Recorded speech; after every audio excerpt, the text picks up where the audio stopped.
एक भी छेड़खानी की घटना नहीं, एक भी अपहरण की घटना नहीं, एक भी लूट की घटना नहीं, एक भी हत्या की घटना नहीं। जो लोग नहीं आ पाए उनके मन में एक कसक थी कि कुछ छूट गया, कुछ चूक हुई है। लेकिन जो आया, जिसने भी डुबकी लगाई, आसपास की उस डुबकी में जो भी आया अभिभूत होकर के गया। तब प्रयागराज का महाकुंभ अपनी भव्यता, अपनी दिव्यता और अपनी उस विरासत को आने वाली पीढ़ी को छोड़ करके संपन्न हो चुका है। आप कानून व्यवस्था की बात कर रहे थे। 45 दिनों में 66 करोड़ 30 लाख से अधिक श्रद्धालु और पूज्य संत देश और दुनिया से प्रयागराज आए। 66 करोड़ में से आप मान के चलिए, पहले तो ज्यादा नहीं तो कम से कम आधी आबादी तो महिलाओं की रही होगी, क्योंकि महिलाएं ज्यादा धार्मिक होती हैं। और एक भी छेड़खानी की घटना नहीं, एक भी अपहरण की घटना नहीं, एक भी लूट की घटना नहीं, एक भी हत्या की घटना नहीं, एक भी कोई ऐसा उदाहरण नहीं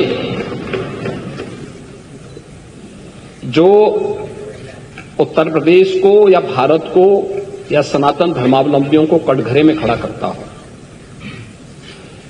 66 करोड़ लोग आ जाएं और सुरक्षित वापस अपने घरों को चले जाएं और खुशी खुशी होकर के जाएं। बहुत सारे लोग आना चाहते थे, नहीं आ पाए। बहुत सारे लोगों को आने के लिए साधन नहीं मिल पा रहे थे, क्योंकि जो अनुमान था उससे कई ज्यादा श्रद्धालु वहां पहुंच रहे थे। और उन स्थितियों में जो लोग नहीं आ पाए उनके मन में एक कसक थी कि कुछ छूट गया, कुछ चूक हुई है। लेकिन जो आया, जिसने भी डुबकी लगाई, आसपास की उस डुबकी में जो भी आया अभिभूत होकर के गया।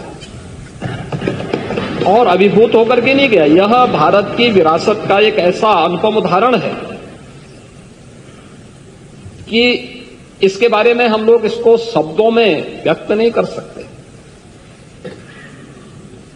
इन चीजों के बारे में। लेकिन इसके आर्थिक पक्ष के बारे में भी अगर आप जानने का प्रयास करेंगे, मैं आपको बताना चाहूंगा, एक कुछ उदाहरण आपके लिए बहुत महत्वपूर्ण है। और उन चीजों को अगर आप एक बार आप लोग भी जानने का प्रयास करेंगे तो आप लोगों को बहुत सारी चीजें इसके माध्यम से देखने को मिलेंगी।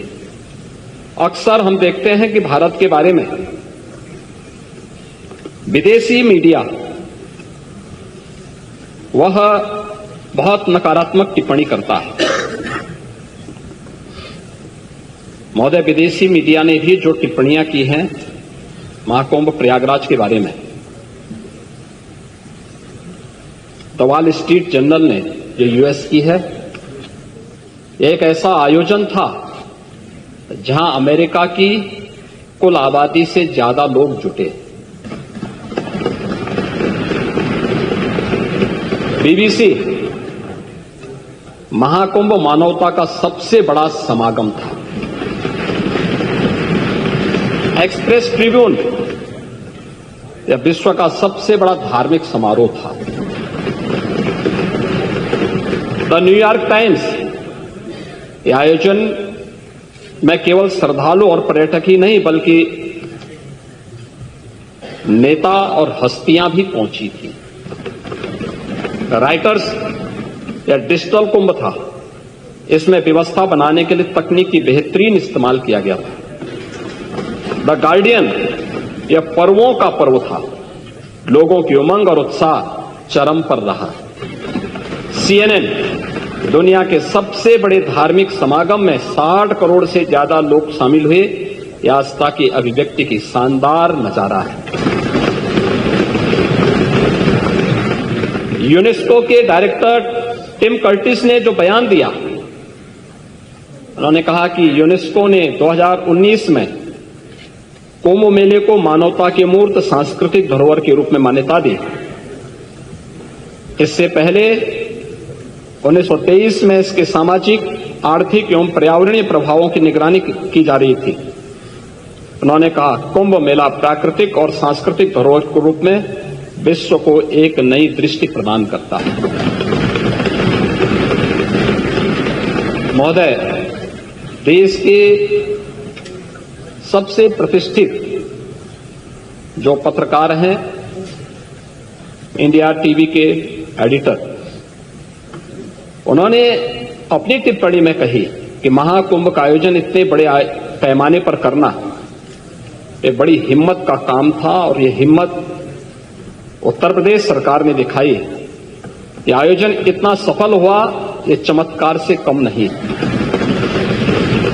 जब करोड़ों लोग एक साथ एक जगह पर आते हैं और रिस्क होता है। महाकुंभ के इस महाआयोजन ने यह साबित कर दिया है कि अगर इच्छा शक्ति हो तो 66 करोड़ लोगों को मैनेज किया जा सकता है। टेक्नोलॉजी का ठीक से इस्तेमाल किया जाए तो सिक्योरिटी प्रोवाइड की जा सकती है।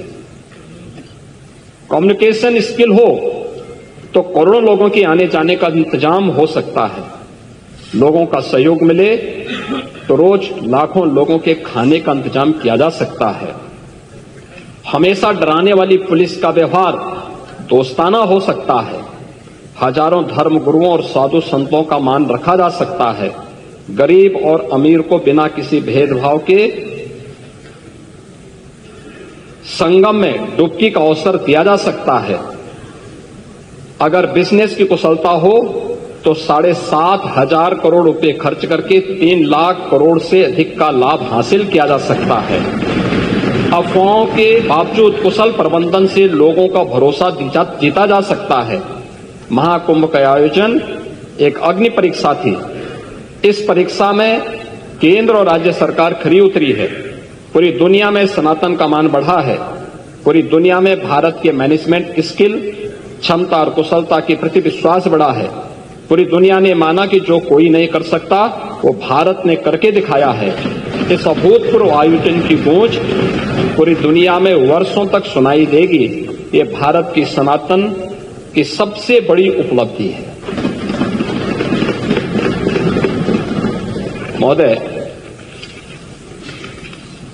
हमारे कुछ विपक्षी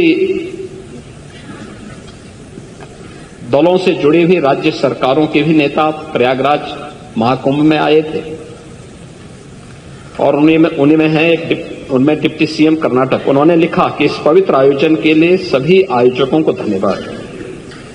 यह किसी के भी जीवन का एक ऐतिहासिक क्षण है।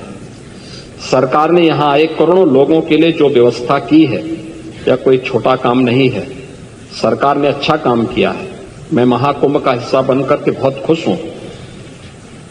उत्तर प्रदेश सरकार के वरिष्ठ मंत्री मुझसे मिलने बेंगलोर आए थे और उन्होंने मुझे महाकुंभ में शामिल होने का निमंत्रण दिया। मेरे लिए शानदार अनुभव था।